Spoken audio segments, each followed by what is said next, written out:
इचलकरंजीतील जुना मलशुद्धीकरण प्रकल्प बंद असून नव्या प्रकल्पातील दूषित पाणी पुन्हा एकदा काळ्या ओढ्यावाटे पंचगंगा नदीमध्ये मिसळत आहे।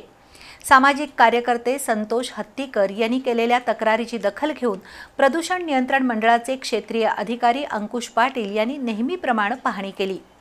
पिवळसर रंगाचं दूषित पाणी नदीत मिसळत असल्याचं दिसून आलं। त्यानंतर नेहमीप्रमाणे अधिकाऱ्यांनी ओढ्यातील पाण्याचे नमुने तपासणीसाठी घेतले। इचलकरंजीतील मैलायुक्त सांडपाण्यावर प्रक्रिया करणाऱ्या जुन्या प्रकल्पाची क्षमता कमी आहे। त्यामुळे अनेक वेळा विना प्रक्रिया दूषित पाणी ओढ्यावाटे पंचगंगा नदीत मिसळत होतं। आता नव्यानं एसटीपी प्रकल्प बांधूनही हा प्रकार पूर्णपणे थांबलेला नाही।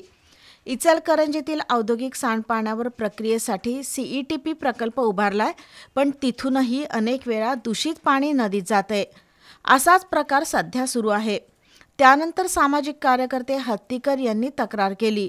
मग प्रदूषण नियंत्रण मंडळाचे क्षेत्रीय अधिकारी अंकुश पाटील यांनी प्रत्यक्ष जागेवर येऊन पाहणी केली। त्यावेळी नव्या एसटीपी प्रकल्पातून पिवळसर रंगाचं दूषित पाणी ओढ्यातून नदीला मिसळत असल्याचं दिसून आलं। त्यामुळे अधिकाऱ्यांनी नेहमीप्रमाणे ओढ्यातील पाण्याचे नमुने तपासणीसाठी घेतले आहेत। आजवर किती वेळा पाण्याचे नमुने घेतले आणि त्याचं पुढं काय झालं हे प्रदूषण नियंत्रण मंडळाच्या अधिकाऱ्यांनाच माहीत। केवळ कागदी घोडे नाचवण्यापलीकडे प्रदूषण नियंत्रण मंडळ काहीही करत नाहीत।